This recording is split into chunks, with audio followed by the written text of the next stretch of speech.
ஜெய் சாயிரம். நம்பிக்கையே இல்லாத இடத்தில் அன்பை செலுத்திவிட்டு ஏமாந்து விட்டேன் என்று புலம்பாமல் இருக்கலாம். இப்பொழுதாவது உண்மையை உணர்ந்து கொண்டு தப்பித்து விட்டோமே என்று நினைத்து மகிழ்ச்சியாக இருக்கலாம். ஜெய் சாயிரம். ஜெய் ஜெய் சாயிரம். நம்ம சாயன்பர்கள் எல்லாரும் எப்படி இருக்கீங்க? எல்லாரும் நல்லா இருப்போம். ஓம் சாயிரம். என் அன்பு பிரியமே, உனக்கான பெருமகிழ்ச்சி உனக்காகவே காத்திருக்கிறது. ஆம் என் பிரியமே, உனக்கான மகிழ்ச்சியும் சந்தோஷமும் உன்னை நெருங்கும் நேரம் அதை பயன்படுத்தி கொள்ளாமல், அதை உணர்ந்து கொள்ளாமல், கோபமாகவும் வேதனையாகவும் உன் மனதை வைத்து கொண்டால் உன்னால் எப்படி உணர்ந்து கொள்ள முடியும் மகிழ்ச்சியையும் சந்தோஷத்தையும்? மனதை எப்பொழுதுமே நிதானமாக வைத்துக்கொள். இனியாவது எல்லாம் உனக்கு சாதகமாக மாறும் என்ற நம்பிக்கையோடு இருக்க கற்றுக்கொள். ஆம் என் பிரியமே, ஒன்றை நன்றாக புரிந்து கொள். தவறை செய்துவிட்டு பின் மன்னிப்பு கேட்பதால் எதுவுமே ஆகப்போவதே இல்லை. தவறு செய்யும் பொழுது மனதில் பட்ட காயங்கள் வேண்டுமானால் ஆறலாமே தவிர, அந்த காயங்களால் ஏற்பட்ட தழும்புகள் காலம் முழுக்க மறையாமல் அப்படியே தான் இருக்கும் என்பதை புரிந்து நடந்து கொள். எனவே மற்றவர்களிடம் பேசுவதற்கு முன்பாக 1க்கு 2 முறை யோசித்துவிட்டு பின் பேச பழகு. கூர்மையான ஆயுதங்கள் ஏற்படுத்தும் காயங்களை விட பல நேரங்களில் பேசிவிடுகின்ற சில கடுமையான வார்த்தைகள் மிக மிக மோசமான விளைவுகளை கொடுக்கும், ஆறாத காயங்களை ஏற்படுத்தக்கூடியது என்பதை மறந்துவிடாதே என் பிரியமே. நிச்சயமாக மறந்துவிடாதே. சிலர் உரிமையாக அழைக்கிறார்கள் என்று நினைத்து உடனே ஓடி வந்து நிற்காதே. உடனே ஓடி வந்து நிற்காதே. அவர்களுக்கு தேவைப்பட்டது நீ அல்ல என் பிரியமே. உன்னைப் போல வேலை செய்வதற்கு ஒரு ஆள் என்பதை மட்டும் புரிந்து நடந்து கொள். ஆம் என் பிரியமே, மற்றவர்கள் என்ன சொல்கிறார்கள், ஏது சொல்கிறார்கள் என்பதை தீர்க்கமாக ஆராய்ந்து பின் அவர்களோடு பழக்கத்தை வைத்துக்கொள். பழக்கத்தை வைத்துக்கொண்டு பின் நிம்மதி எங்கே இருக்கிறது? எனக்கான நிம்மதி எங்கே இருக்கிறது? நான் ஏமாற்றப்பட்டு விட்டேனே. என்னை சுற்றி இருப்பவர்கள் எல்லோரும் என்னை ஏமாற்றுவதற்காகவே பழகுகிறார்கள் என்று மீண்டும் என்னிடமே வந்து புலம்பிக் கொண்டு நிற்காதே என் பிரியமே. உனக்கான நிம்மதி எங்கே இருக்கிறது என்பதை நீயே முழுமையாக கண்டுபிடி.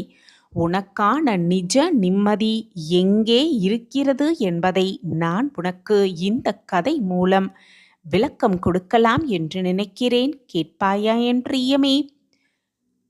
சில பேர் எப்பொழுதுமே புலம்பிக் கொண்டே இருப்பார்கள். வாழ்வில் நிம்மதியே இல்லை, சந்தோஷமே இல்லை என்று புலம்பிக் கொண்டே இருப்பார்கள். அந்த நிம்மதியையும் சந்தோஷத்தையும் தேடி தேடி பல இடத்தில் அலைந்தும் திரிவார்கள். இப்படி நிறைய பேர் யோசித்தும் இருக்கிறார்கள். நீயும் அப்படி யோசிக்கிறாய் என்றால் உனக்கான நிம்மதி எங்கே இருக்கிறது என்பதை நீயே புரிந்து கொள். உன்னுடைய வாழ்க்கையில் நிம்மதியும் சந்தோஷமும் வெளியிலிருந்து வராது என் பிரியமே. அது உள்ளிலிருந்துதான் பிறக்க வேண்டும். எண்ணங்களும் சிந்தனைகளும் வாழ்க்கையின் உண்மையான யாத்திரை. இந்த உண்மையை உனக்கு நன்றாக இந்த கதையே புரிய வைக்கும். என் அன்பு பிரியமே, அமைதியாக கேள், மௌனமாக கேள். உனக்கான நிம்மதி எங்கே என்பதை நீயே புரிந்து கொள்வாய். ஒரு அமைதியான கிராமம் ஒன்று இருந்தது. அதன் அருகில் ஒரு பெரிய காடும் இருந்தது. அந்த காட்டுக்குள் மரங்களால் சூழப்பட்ட ஒரு ஆசிரமம் இருந்தது. அந்த ஆசிரமத்தில் ஒரு ஞானியும் வசித்து வந்தார். அவர் பெரிய ஞானி. அவரை சுற்றி எப்பொழுதுமே பல சீடர்கள் இருந்து கொண்டே இருப்பார்கள். அவர்கள் எப்பொழுதும் வாழ்க்கையில் பயங்களிலிருந்து தப்பிக்க மன அமைதியை தேடி, அது மட்டுமல்ல, ஞானத்தையும் கண்டடைய ஆசைப்படுபவர்கள். சில பேர் சமீபத்தில் புதியதாக அங்கு வந்தவர்களும் இருந்தார்கள்.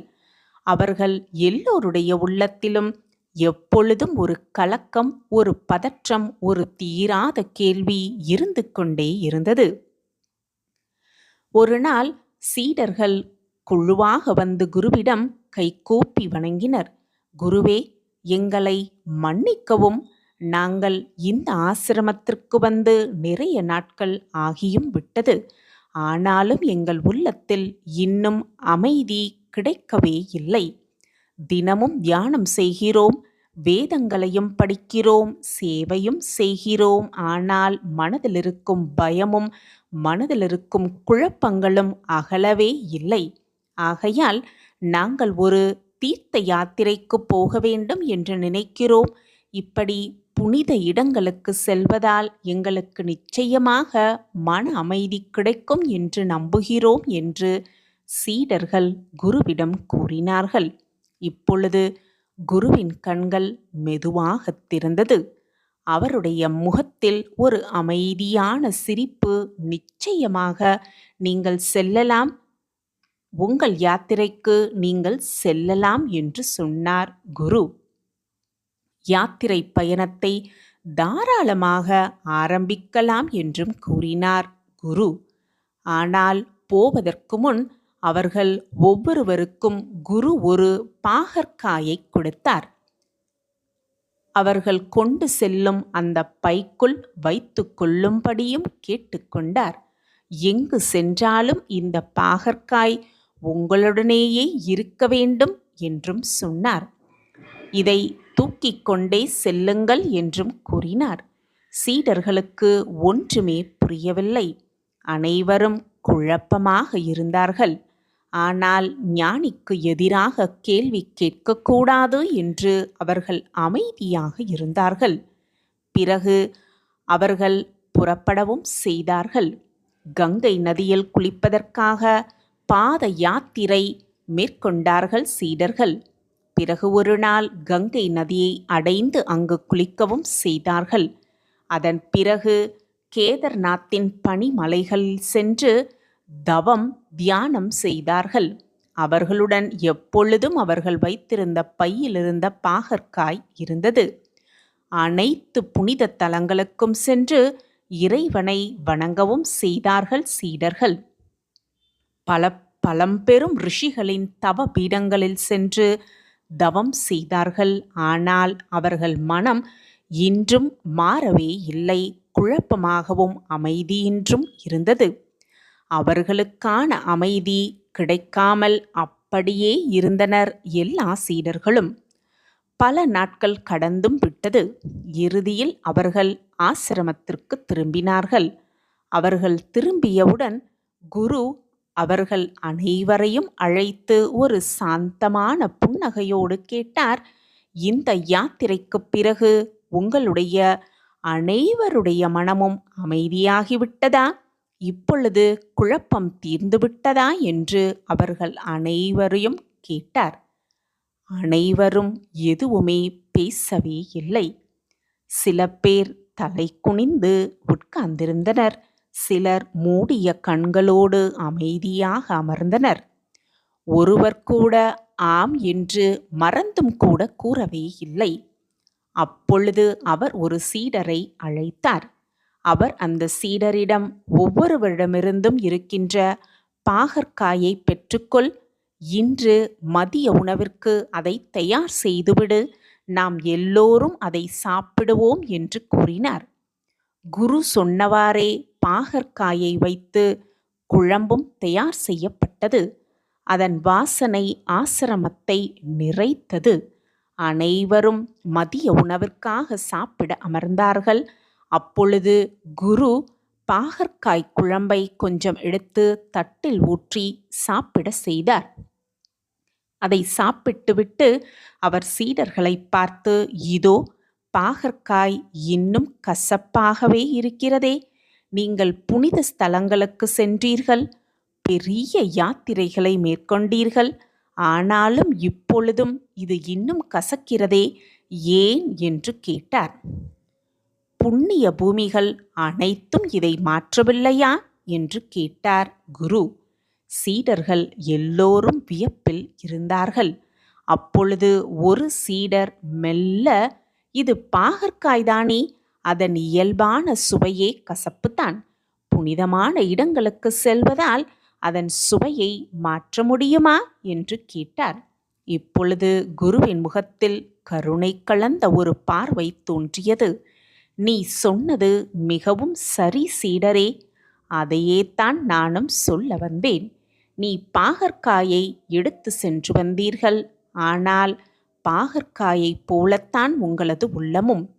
உங்கள் உள்ளம் கோபம், வருத்தம், கவலை அத்தனை குறைகளையும் உள்ளே வைத்துக்கொண்டு யாத்திரைக்கு சென்றீர்கள். நீங்கள் பயணத்தையும் மேற்கொண்டீர்கள். ஆனால் உள்ளம் மாறவே இல்லை. எனவே நிச்சயமாக பயணம் மட்டும் போதாது, எண்ணங்களே வாழ்க்கையில் அமைதிக்கான, சந்தோஷத்திற்கான, மகிழ்ச்சிக்கான வழியை தேடித்தரும் என்று கூறினார். அந்த கணத்தில் அனைவருமே உணர்ந்து கொண்டார்கள். அமைதிக்கான தீர்வு வெளியில் இல்லை, அது நம் மனதில் தோன்றும் எண்ணங்கள்தான் என்பதை புரிந்து கொண்டார்கள். பாகற்காயை புனித தலத்திற்கு கொண்டு சென்றாலும் கூட அது கசக்கத்தான் செய்யும். ஆனால் நம் மனதை புனிதமாக மாற்றினால் அதில் கசப்பே இருக்காது, கவலை இருக்காது, கோபம் இருக்காது, விரக்தியும் இருக்கவே இருக்காது. எண்ணம்தான் வாழ்க்கையை பிரதிபலிக்கும். இதை புரிந்து கொண்டாலே போதும். நிஜ நிம்மதி எங்கே, நிம்மதி எங்கே என்று தேட வேண்டிய அவசியமே இல்லை.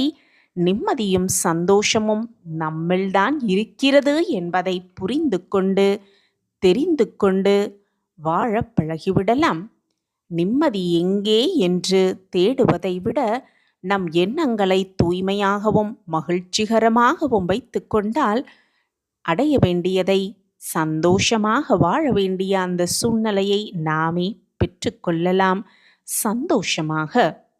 ஆம் என் பிரியமே, மனதை தெளிந்த நீரைப் போல வைத்து கொள்ள பழகு. மனம் எப்பொழுதும் தெளிந்த நீர் போலத்தான் இருக்கும். வாழ்க்கையில் வந்து போகும் முகவரியே இல்லாத ஒரு சிலர் எரியும் கற்களால் தான் அது கலங்கிய நீராக மாறிவிடுகிறது. யார் எதை செய்தாலும் உன் மனதை தெளிவாக நீ வைத்திருந்தால் மட்டும், நீ அதில் மட்டும் உறுதியாக இருக்க கற்றுக்கொண்டாலே போதும். நிச்சயமாக உன்னால் நிம்மதியான வாழ்வை சந்தோஷமாக வாழ முடியும். எல்லோருக்கும் எல்லா நேரங்களிலும் உண்மையாக இருக்க முடியாது என்பதை புரிந்து நடந்து கொள். ஆனால் உன்னை மட்டுமே முழுமையாக நம்பும் அந்த ஒரு நபருக்காக கண்டிப்பாக உன்னால் உண்மையாக இருக்க முடியும் என்பதை புரிந்து நடந்து கொள். அது முடியவில்லை என்றால் மனித பிறவியாக இருப்பதே அர்த்தமற்றது என்பதுதான் உண்மையிலும் உண்மை. ஆம் என் பிரியமே, உன்னை முழுமையாக நம்புபவர்களுக்கு நிச்சயமாக நீயும் உண்மையாக இருக்க பழகு. கடினமான கஷ்டங்களை கூட தாங்கிக் கொள்ளும் இதயத்திற்கு ஒரு சிலர் தரும் காயங்களை தாங்கிக் கொள்ளும் சக்தி குறைந்து விடுகிறது.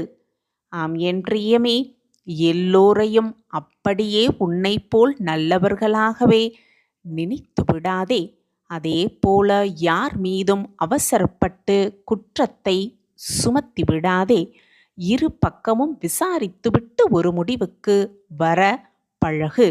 காரணமே இல்லாமல் உன்னுடைய மனக்கூண்டில் மற்றவர்களை குற்றவாளியாக ஆக்கிவிடாதே என் பிரியமே, குற்றவாளியாக ஆக்கிவிடாதே. ஒன்றை நன்றாக புரிந்து கொள்.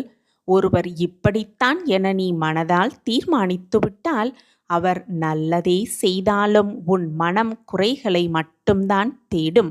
அவர் நல்லவராகவே இருந்தாலும் குறைகளை மட்டும்தான் சொல்லத் தோன்றும். இதுதான் மனிதனின் இயல்பு. நல்ல மனிதர்களின் பேச்சுகளை விட நல்ல மனிதர்களின் பேச்சுகளை விட ஏமாற்றுக்காரர்களின் பேச்சுகள் மிக தெளிவாகவும் பணிவாகவும் இருக்கும்.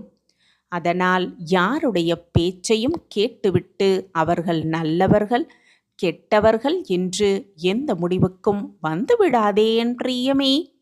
வாழ்க்கையில் ஒன்றை விட இன்னொன்று சிறந்தது என்று எண்ணுவதை விட ஒவ்வொன்றுக்கும் ஒரு தனித்துவம் இருக்கிறது என்பதை புரிந்து கொண்டு தெரிந்து கொண்டு இயல்பாக ஏற்றுக்கொண்டாலே எப்பொழுதும் பிரச்சனைகளே இருக்காது என்பதை தீர்க்கமாக நம்பு.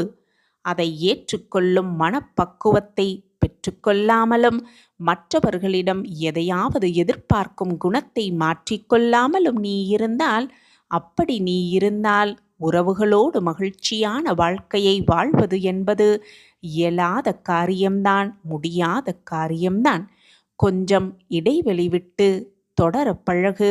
வழியில் வரும் வாகனங்கள் மட்டுமல்ல, வாழ்க்கையில் வரும் உறவுகளையும் அப்படித்தான் நீ நடத்த வேண்டும். வாழ்க்கையில் எல்லா உறவுகளும் நல்லபடியாக கடைசி வரை நீடிக்க வேண்டுமென்றால் சிறு இடைவெளி கட்டாயமாக தேவை என் பிரியமே. எல்லோருடைய மௌனமும் உன்னை காயப்படுத்தி விடக்கூடாது என்று நோக்கமாக இருந்து விடக்கூடாது. சிலரின் மௌனம் உதாசீனம், அதே போல உதாசீனத்திற்கான அறிகுறி என்பதையும் தெரிந்து கொண்டு அவர்களோடு பழக்கத்தை வைத்துக்கொள். ஆம் என் பிரியமே, எல்லோரையுமே உன்னை போல் நல்லவர்களாகவே நினைத்து உன் மனதை அப்படியே அவர்களுக்காக மாற்றிக்கொள்ளாதே. உன்னை சுற்றி இருப்பவர்கள் யார், எப்படியாப்பட்டவர்கள் என்பதை தெரிந்து புரிந்து அவர்களோடு பழக்கத்தை வைத்துக்கொள். அப்படியே ஆராயாமல் ஒரு முடிவுக்கு வந்து விடாதே. ஆம் என் பிரியமே, எல்லோரையும் அப்படியே நம்பிவிடாதே. என் அன்பு பிரியமே, நம்பிக்கையோடு இரு. மனதை தேவையில்லாத சூழலுக்குள் தள்ளிவிடாதே. எது வேண்டுமோ அதை பற்றி மட்டுமே சிந்தனை செய். தேவையில்லாத குழப்பத்தை உன் மனதில் பதிய வைத்து கொண்டு நீயே குழம்பிக்கொண்டு உன்னை சுற்றி இருப்பவர்களையும் குழப்பத்திற்கு ஆளாக்க நினைக்காதே. ஆம் என் பிரியமே, உனக்கு எது என்று படுகிறதோ, சரி என்று தென்படுகிறதோ அதை தீர்க்கமாக செய்துவிடு. நடக்க வேண்டுமே என்று வாழ வேண்டுமே என்று வாழாதே. உனக்காக வாழப்பழகு. உன் மன நிம்மதிக்காக வாழப்பழகு. உனக்கு பிடித்ததை செய்து உனக்கு கிடைத்திருக்கும் இந்த பொக்கிஷமான வாழ்வையை சந்தோஷமாக வாழவிட்டு பழகலாம். ஆம் என் பிரியமே, மற்றவர்கள் சொல்கிறார்களே என்று நீ வாழ நினைத்தால் எப்பொழுதுமே மற்றவர்கள் சொல்படியே வாழ வேண்டி ஆகிவிடும். எனவே உனக்கு எது என்று சரியாக தென்படுகிறதோ அதை தீர்க்கமாக செய்துவிட்டு போ. மற்றதை அந்த இறைவன் பார்த்து கொள்வார் என்ற தைரியமான நம்பிக்கையோடு உனக்கு துணையாக உன்னப்பா நான் உன்னோடு இருக்கும் வரை எதற்குமே நீ கவலையோ வருத்தப்பட வேண்டிய அவசியமே இல்லை. உனக்கு எல்லாமுமாக நான் உன் அப்பா 8 திசையிலிருந்து உன்னை பாதுகாத்து கொண்டுதான் இருக்கிறேன். உன்னை கண்காணித்து கொண்டுதான் இருக்கிறேன். வாழ்க்கையில் அன்பு என்பது மிக மிக முக்கியம். ஆம் என் பிரியமே, அந்த அன்பை தேவைப்படுபவர்களுக்கு நீ கொடுத்தால் அது உனக்கு இரட்டிப்பாக கிடைக்கும். ஆம் என் பிரியமே, அது இரட்டிப்பாக உனக்கு கிடைக்கும். ஆனால் கொடுக்க வேண்டிய சூழலும் கொடுக்க வேண்டிய நபரும் மிக மிக முக்கியம். ஆம் என் பிரியமே, உனக்கு வரும் அனைத்தையும் ஏற்றுக்கொள்ள பழகிக்கொள். அப்படி இல்லை என்றால் மாற்றியமைக்க கற்றுக்கொள். எதுவுமே இல்லை என்றால் அப்படியே விட்டுவிட்டு நகர கற்றுக்கொள். அப்படியில்லாமல் அதை நினைத்து புலம்பிக் கொண்டும் வேதனைப்பட்டு கொண்டும் கண்ணீர் சிந்திக்கொண்டுமே இருந்தால் எதையுமே உன்னால் சரிவர செய்யவே முடியாது. எனவே மனதை நிதானமாக வைத்துக்கொள், தீர்க்கமாக வைத்துக்கொள். நிச்சயமாக நல்ல நிலைமைக்கு நாம் வருவோம் என்ற தைரியமான சிந்தனையோடு இரு. நீ அடைய முடியாத வெற்றியையும் நிச்சயமாக நான் உனக்காகவே கொண்டு வந்து தீர்ப்பேன். உனக்குத் துணையாக நான் இருக்கும் பொழுது எதற்காக பயப்படுகிறாய் என் பிரியமே? அப்பா இருக்கிறார் என்ற நம்பிக்கையோடு இரு. முடியாத எதையும் நான் முடித்து வைப்பேன் என் பிரியமான கண்மணிக்காக. நான் இருக்கிறேன் குழந்தையே. நீ என்னுடைய பொக்கிஷம். நீ என்னுடைய பிரியமான குழந்தை. என்னுடைய அனுமதியின்றி எவருமே உன்னை நெருங்கக்கூட முடியாது. நீ இதுநாள் வரை இழந்ததையெல்லாம் மீண்டும் பெறப்போகிறாய். தைரியமாக இரு. நீ உன் வாழ்வில் ஜெயிக்கப் போகிறாய். உன்னை வெறுத்து ஒதுக்கியவர்களெல்லாம் நீதான் வேண்டும் என்று மீண்டும் உன்னை தேடி வருவார்கள். சர்வ நிச்சயமாக இது நடக்கும், நடந்தே தீரும். உன்னை வாட்டி வதைக்கும் வலிகளிலிருந்தும் நோய்களிலிருந்தும் விரைவில் நிவாரணம் பெறப்போகிறாய். இவை அனைத்திலிருந்தும் விரைவில் உன்னை நான் விடுவிக்கப் போகிறேன். உன் தேவைகளை பூர்த்தி செய்யப் போகிறேன். நீ விரும்பிய வாழ்க்கையை உனக்கு அள்ளி அள்ளி தரப்போகிறேன். உன் வாழ்க்கை அழகான எதிர்காலத்தோடு பொற்காலமாகவும் இருக்கப் போகிறது. என்மேல் முழுமையாக நம்பிக்கை வை என் பிள்ளையே. நம்பிக்கையோடு உன் கடமையை செய்து கொண்டே இரு. உனக்கான அந்த நல்ல நாள் நிச்சயமாக உன்னை தேடி வரும். மனிதராக பிறந்தும் மிருக நிலைக்கு பலர் இழிந்து போகிறார்கள். மனிதராக பிறந்தும் மிக சிலரே தேவர் நிலைக்கு உயர்கிறார்கள்.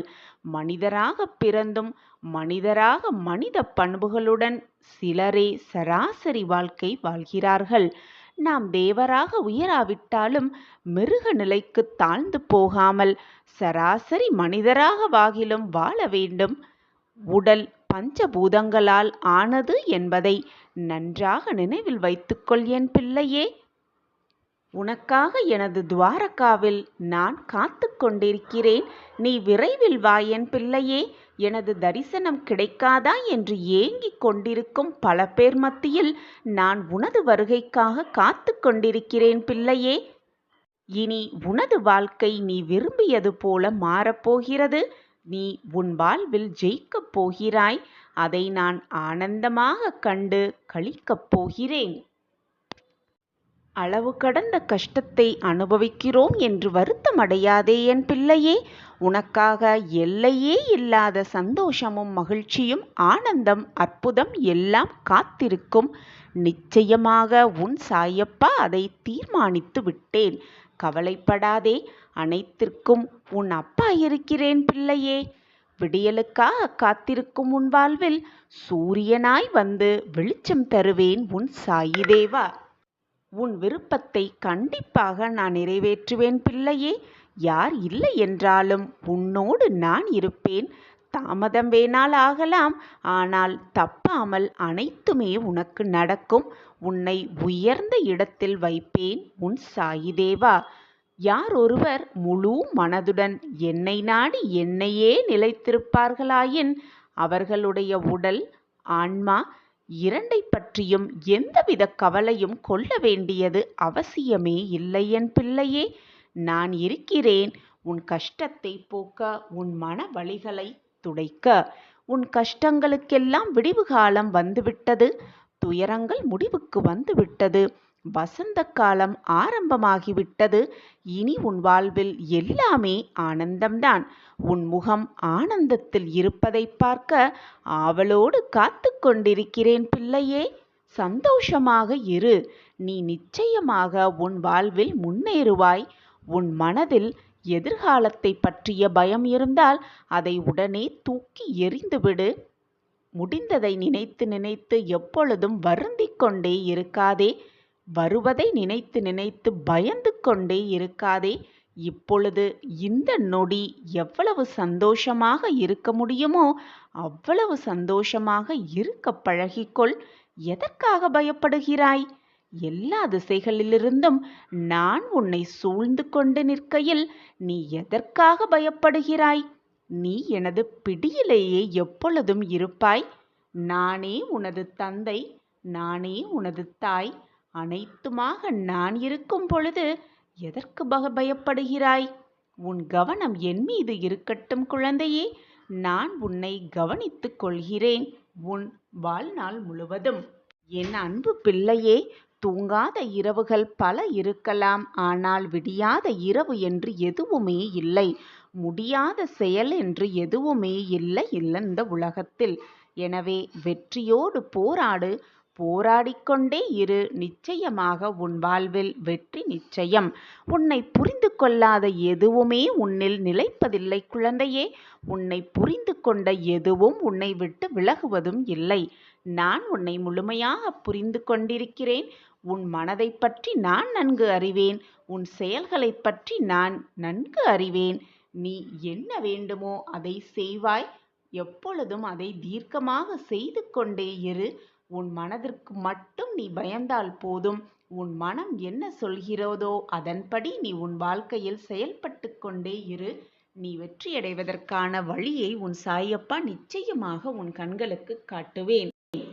மகிழ்ச்சி வந்துவிட்டால் பணம் தானாகவே வந்துவிடும். பணம் வந்துவிட்டால் நிம்மதி தானாகவே வந்துவிடும்.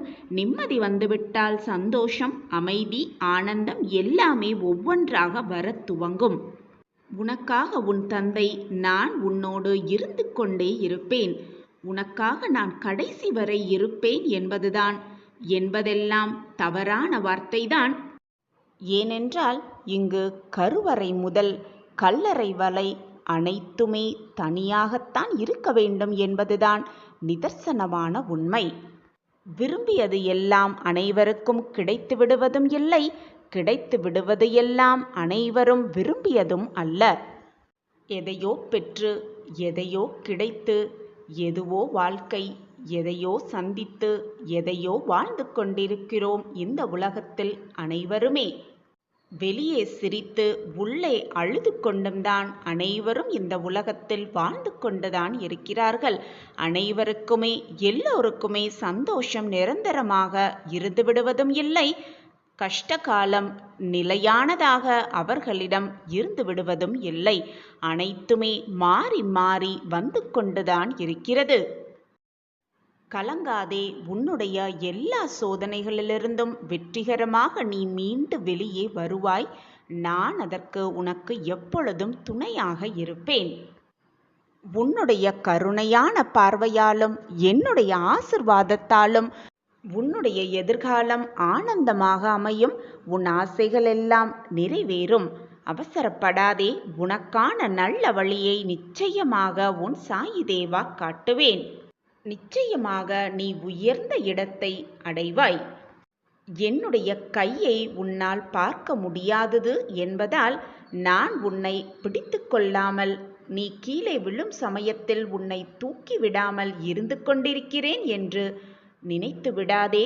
என்னுடைய பார்வை உன் மீது எப்பொழுதும் இருக்கிறது.